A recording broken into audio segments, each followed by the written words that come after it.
अस्सलाम वालेकुम। वालेकुम अस्सलाम, कैसे हैं आप? मैं ठीक-ठाक, आप सुनाएँ? मैं बिल्कुल ठीक-ठाक। यार सूर्यवंशी अच्छा खेला है, 1 ओवर में 19 उसने स्कोर किया है, बट बड़ी छोटी इनिंग्स खेली है। हाँ, तो पिछले मैच में 50 किए ना, अब इस मैच में भी 50 का इंतज़ार कर रहे थे कि मैंने कैसे वैसे ये पिच उसकी पसंद की पिच है। यहाँ पे अंडर 19 वर्ल्ड कप के फाइनल में 175 रन्स किए थे। हुँ, बट ठीक है, अब जिस तरह खेलता है उससे मेरे इक्वल चांस होता है कि जल्दी भी आउट हो सकते हैं। बट मैं अभिषेक शर्मा देख रहा हूँ, लगातार 2 मैच में रन नहीं किए। हुँ, पिछले दोनों सीरीज़ में एटलीस्ट उसकी इंडिविजुअल रन्स तो आई हैं, बट हुँ। इसके अंदर की नहीं। हो सकता है अगले मैच के अंदर कोई इनिंग आए उसकी। जैसे जब इनके बल्ले चलते हैं तो इतना रन्स उगलते हैं और जब नहीं चलते तो रन्स ही नहीं आते। अभी 2 मैच है ना, अभी पिछले इनिंग्स में पिछले सीरीज़ में तो स्कोर किए थे अभिषेक ने। हुँ, बट अब सूर्यवंशी का मुझे लगता है कि ठीक है, अभी एक मैच का एक चांस और है उसके पास। यही होता है जब कोई नए लड़का हो, आप उसको इस तरह की सीरीज़ जब देते हैं, वो कंप्लीट देते हैं, तो थोड़ा-सा जिसे बोलते हैं ना वो फ्रस्ट्रेशन लेवल कम होता है, जो आपने हुँ। पिछली इनिंग में रन नहीं किए होते, तो पिछले सीरीज़ में रन नहीं किए होते, तो थोड़ा चांस बन जाता है आपका। अच्छा अय्यर की कप्तानी में जी पहली सीरीज़ जीत गए हुँ, हैं। हुँ। वरना अय्यर की जो है ना हिस्से में वो नहीं आ रही थी कामयाबी। अय्यर का बड़ा दिलचस्प आज हुआ, आज पहली दफ़ा इससे पहले 5 टी20 मैचेस और 2 टी20 मैच और इससे पहले ज़िम्बाब्वे वाला टी20 मैच कितने बन गए? 3, 5, 8, 8 मैचेस में हुँ, टॉस जीता है। आज पहला टॉस हारा है एज़ अ कैप्टन और हुँ। वो उधर से स्काई टॉस बहुत हारता था बाय हाँ। The way.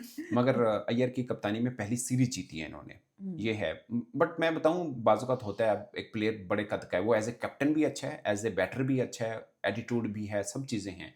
सो उसकी बदकिस्मती थी कि वो 2 सीरीज़ लगातार वो हारता है। एटलीस्ट मतलब वो आयरलैंड वाली तो बिल्कुल ही नहीं बनती थी और हुँ। इंग्लैंड वाली भी इतनी बुरी नहीं बनती थी। ठीक है ना? इसमें ना मैं उस दौरान भी आपके साथ बातचीत रही है। उसमें और इसमें कॉम्बिनेशन का बहुत फ़र्क है। बहुत से लोगों को लगेगा ज़िम्बाब्वे बहुत फारिग टीम है। हुँ, मतलब आयरलैंड भी तो वैसी ही टीम थी। वहाँ भी तो हुँ, आप बुरी तरह ही बुरी तरह हारे से हैं। पिटे हैं। ठीक है ना? सो अभी ये शायद फ़ील नहीं होता हो इंडियन लोगों को खुद को भी। बट ये बहुत बड़ी आज देखिए ना तिलक वर्मा कितना तेज़ रन खेले उसने। हुँ, अब इसी तिलक वर्मा के ऊपर-नीचे में अगर अक्षर पटेल या वाशिंगटन सुंदर होगा, इसका पेस भी गिरेगा। हुँ। वो तिलक वर्मा जो अभी अपनी ए टीम की तरफ से 70 के स्ट्राइक रेट से खेल के आया है वनडे सीरीज़, ए टीम की तरफ से। आया ना सवा 200 250 पे आ गए ना स्ट्राइक रेट पे। हुँ, सो ऐसा ही है, ऐसा नहीं कि तिलक वर्मा तेज़ नहीं खेलता, तिलक वर्मा तेज़ खेलता है, बट आप आजू-बाजू में वैसे रखेंगे जिसका स्ट्राइक रेट गिरा होगा, ये आएगा, विकेट गिरी होगी, थोड़ी कंडीशन टफ होगी, तो फिर तेज़ खेलना मुश्किल होगा। अब ईशान किशन मारा था, जैसे तिलक वर्मा ने भी धुलाई की है और ईशान दोनों ने किशन ने तो बड़ी अच्छी बैटिंग की हाँ, है। ईशान किशन यार उसका तो ये पूरा 2026 बहुत शानदार गया टी20 प्रॉस्पेक्ट में वैसे। हुँ, 22 मैच हैं, 781 रन्स हैं, 35 की एवरेज है, 189 का ऑलमोस्ट स्ट्राइक रेट है, मतलब 90 का बनता है, 190 का बनता है, 650 हैं, 100 है। सो ईशान किशन तो अपनी बीस्ट फॉर्म के अंदर है 2026 के अंदर। हुँ, वो बहुत बहुत तगड़ा खेल रहा है वो, इसमें कोई दो राय नहीं है। वो ज़्यादा जब ही से खेल रहे वापस हैं। आया वैसे तब से ही अच्छा तब खेल अच्छा रहा है। खेल रहा देखिए है। इन्होंने एक चीज़ की इसको उठा के ना वनडे पहले भी खेलता था बाय द वे, हुँ, लेकिन अभी मुझे लगता है इनके कॉम्बिनेशन में ना वनडे में नहीं आता ये, बट टी20 में 100% बड़ा सॉलिड खेल रहा है वो। वनडे में क्यों नहीं आता? वनडे में केएल राहुल है ना, केएल राहुल इससे वनडे प्रोस्पेक्ट में ज़्यादा अच्छा प्लेयर है। ये हुँ, टी20 में ठीक है। By the way KL Rahul पहले टी20 में भी था, ओपन करता था, बट स्ट्राइक रेट की वजह से उसको निकाल दिया। बट ईशान किशन सॉलिड जगह पे बैठा हुआ है, अपनी वन डाउन पोज़ीशन को बहुत अच्छे सँभाल के है। इससे पहले इसी पोज़ीशन पे या तो सूर्य कुमार यादव खेलता था या तिलक वर्मा खेलता था। अब इसने अच्छी सँभाली हुई है। पहले ओपन भी करता रहा, खैर ये भी मुक्ति जगहों पे घूमता-फिरता रहा है, हुँ। बट वन डाउन पोज़ीशन पे सॉलिड खेल रहा है ये। अब बात हो रही थी फास्ट बॉलर्स की। हुँ। यार, इनके फास्ट बॉलर तो बड़े इनएक्सपीरियंस हैं यार।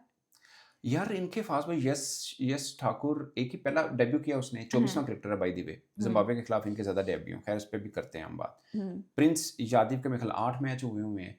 ये 5वां छठा मैच खेल रहा था मयंक यादव। तो 14-15 मैच बनते हैं इनके फास्ट बॉलर्स के। कहीं पे वाक़ई एक्सपीरियंस नहीं है, हुँ, कहीं पे नहीं है। बट प्रिंस यादव ने अच्छी बॉलिंग की है। हुँ, आज उसने ऊपर-नीचे जो विकेट्स लेके दी शुरुआत में वो थी। उसका पेस भी ठीक है। मयंक यादव तगड़ा बॉलर है, बट मयंक यादव का वो पेस नहीं है जो हमने आईपीएल में ये शुरुआत में देखा था। उसके बाद इंजरी हुई, थोड़ा एक्शन भी मुझे लगता है उसने मोल्ड किया है अपना और पेस थोड़ा-सा गिरा है।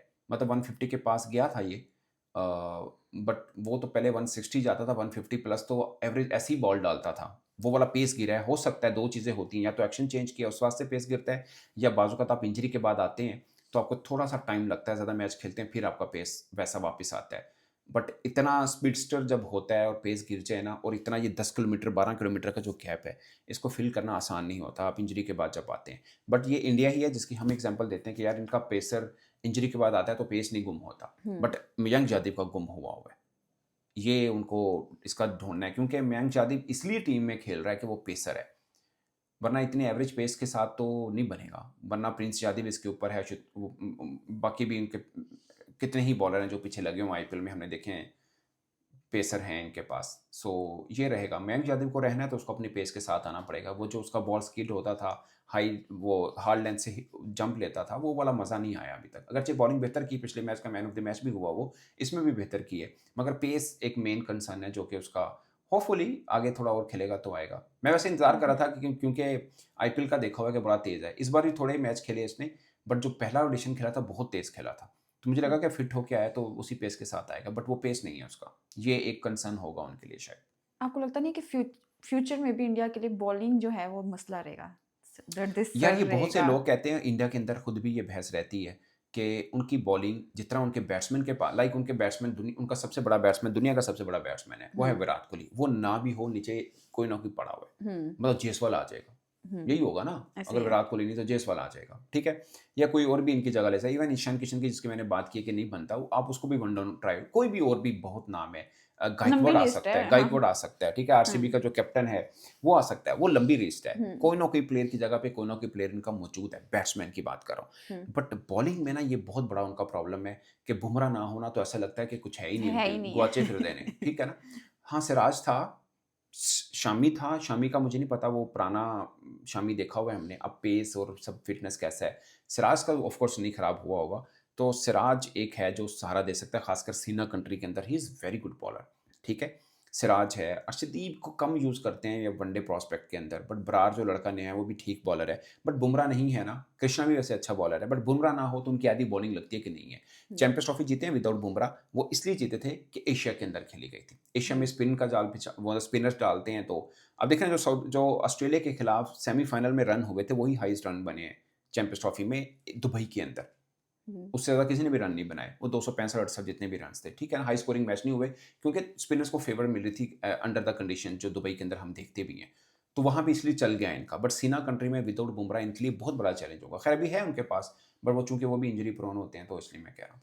लास्ट क्वेश्चन जी, प्राप सिमरन को नेक्स्ट मैच में खिलाना चाहिए, उसकी बारी आनी चाहिए कि नहीं? यार प्रताप सिमरन को ना खिलाना चाहिए, मुझे लगता है कि शायद इनको पहले ही खिला देना चाहिए था अभिषेक शर्मा की जगह पे, बट अब अभिषेक को ड्रॉप करना थोड़ा सा वो रहेगा क्योंकि 2 मैचेस में रन नहीं आए उसके, खैर उसको पता है उसको रेस्ट दिया जाएगा, अगर किया भी गया तो ड्रॉप नहीं होगा, बट एक एक पोजीशन है, मेरा ख्याल है ईशान किशन को बिठा सकते हैं और प्रताप सिमरन को, क्योंकि कीपर से कीपर रिप्लेस भी हो जाएगा, तो ईशान किशन रेस्ट कर ले और प्रताप सिमरन आके खेले, जबरदस्त बैट्समैन है, ईशान किशन तो गुड। चला खेल रहा है सही, उसको क्यों रेस्ट करवानी है? रेस्ट तो उसी को दिलवानी चाहिए जो खेल रहा हो अच्छा, अगर बैठ भी जाए तो उनको कोई प्रॉब्लम नहीं है, अच्छा, उनको डर नहीं कि उनकी टीम हार जाएगी, मतलब नहीं हारने वाली, अब तो तगड़ी वैसे भी टीम है। सीरीज जीत गए हैं। सीरीज जीत गए बट वो क्लीन स्वीप जीतेंगे ना, जिम्बाब्वे से तो मैच नहीं हारना चाहते ना, हाँ, पहले शायद हार भी जाते हैं अपनी तजुर्बों के चक्कर में, बट अब चूंकि ऑलरेडी आ हार गए के तो आ रहे हैं वो भी तो वो इतने हारना ज्यादा। नहीं चाहेंगे, अब उनके पास कोई वो मार्जिन नहीं है, ठीक है, 2 लगातार सीरीज हारने के बाद अब तीसरी जिम्बाब्वे के खिलाफ कोई एक मैच भी हारने का वो अफोर्ड नहीं करेंगे। आज का हीरो कौन है? आज का हीरो ईशान किशन है, तिलक वर्मा है, प्रिंस यादव है, तीनों ने सारी टीम बनवा दी है। ईशान किशन एक्चुअली में। ईशान किशन, हाँ। Okay, thank you.